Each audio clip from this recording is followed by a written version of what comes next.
Mohamed Amin passa les premières années de sa vie dans la province de Jumak en Éthiopie. Son père était un fermier de la contrée. Mohamed prenait soin des vaches et des chèvres. Sa mère était restée stérile pendant plusieurs années. C'est pourquoi elle avait fait un vœu devant Dieu. S'il la bénissait avec un enfant, celui-ci le servirait durant toute sa vie. Lorsque Mohamed naquit, ses parents décidèrent qu'il ne fréquenterait pas l'école normale, mais plutôt qu'il irait étudier le Coran pour devenir imam. Adolescent, il obtint une bourse d'études pour l'Arabie Saoudite, où il apprit l'arabe et entreprit des études coraniques. En parlant de son séjour en Arabie Saoudite, il raconte: Je priais avec ferveur. Chaque jour, je me levais vers 2 heures du matin et je priais. 9 ans plus tard, après avoir terminé ses études d'érudit du Coran, Cheikh Mohamed Amin rentra en Éthiopie. Il commença à enseigner le Coran dans une des plus grandes mosquées de Jumak. Quelques années plus tard, il quitta l'Éthiopie à nouveau pour continuer cette fois-ci ses études au Soudan.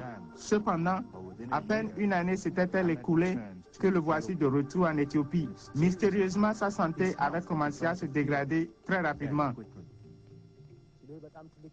Durant cette période, j'ai perdu beaucoup de poids. Je suis devenu un squelette ambulant. J'ai perdu mes cheveux. Mon nez et mes dents étaient les seules parties reconnaissables de mon corps. Le reste se décomposait lentement. Sa famille l'amena à l'hôpital, mais tous les efforts pour le guérir furent vains. J'avais des furoncles et des plaies douloureuses qui me couvraient de la tête aux pieds. Pendant des années, Mohamed avait gardé un secret. Alors qu'il était respecté en tant qu'homme de religion, en fait, il couchait avec des prostituées. Dans ma vie privée, j'étais l'un des pires pécheurs. Je ne dis pas cela par humilité, mais parce que j'ai honte. Je ne suis pas fier de ce que j'ai fait. J'ai contracté le sida à cause de la promiscuité que je vivais. Mais c'est à ce moment-là que le miracle s'accomplit. Très tard, une nuit, j'ai eu une vision. La chambre de l'hôpital devenait de plus en plus lumineuse. Jésus, habillé en médecin, est entré dans ma chambre et s'est tenu debout devant mon lit. Il m'a contemplé avec amour et affection et m'a dit: Mohamed, lève-toi. Je ne peux pas bien traduire mes sentiments de ce moment-là. J'étais rempli de joie, de paix et de contentement. c'est à cet instant-là que Mohamed crut en sa guérison.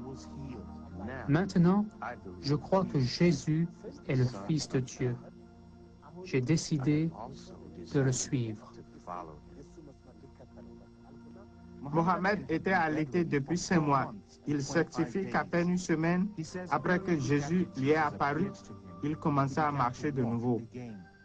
Mais l'histoire ne s'arrête pas là. Des examens de détection du sida avaient d'abord révélé la maturité de la maladie. Les nouveaux examens montraient que Mohamed, au-delà de la vraisemblance, n'avait plus le sida. Miraculeusement, Cheikh Mohamed Amin avait été guéri du sida. Freo Lama est un évangéliste éthiopien. Il rencontra Cheikh Mohamed Amin peu après sa sortie de l'hôpital. Freo raccompagna Mohamed à la maison, lui offrit un lit et lui lava régulièrement ses plaies et ses blessures. Je sentais que le Seigneur allait faire de lui un instrument privilégié. Ce fut un acte de compassion qui changea complètement la vie de Cheikh Mohamed Amin.